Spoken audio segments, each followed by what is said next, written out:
Hello नमस्कार. आज कल्याण साईडला आलोय. गोल्डन रिट्रीव्हरची इन्क्वायरी होती.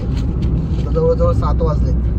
5, 5:30, 6ला त्यांनी फोन केला होता की आजच डिलेवरी पाहिजे. 3 वाजता त्यांनी फोन केला होता. त्या टायमाला आमचं डिस्कसच चाललं होतं. बरेचसे लोक आता सपोर्ट करतात की आपल्याकडनं पप्पी घेतात. एक चांगलं ब्रीड घेण्यामागं मला फोन करतात, चांगलं गायडन्स करतो, त्या रिलेटेड बोलतात. आणि असं होम डिलेवरी तर प्रत्येकाला देतोच मी. बाहेर आपल्या महाराष्ट्राच्या बाहेर द्यायचं असेल तर मग वेगळ्या प्रकारे डिलेवरी देतो. पण असं जर का पुणे मुंबई जवळपास असेल स्वतः डिलेवरी देतो. एक गोल्डन रिट्रीव्हरचं पिल्लू आता घेऊन चाललंय, ते मागं बसलेलं आहे. आणि आता कल्याणमध्ये द्यायला चाललंय दुसरं पप्पी. दाखवून देतो. पिल्लाला वॅक्सिनेशन पण केलेलं आहे. पिल्लू एकदम मस्त आहे. 50-55 दिवसाच्या वरती आहे. आणि मग समोर गेल्यावर दाखवतो तुम्हाला आता त्यांना कसं वाटतं.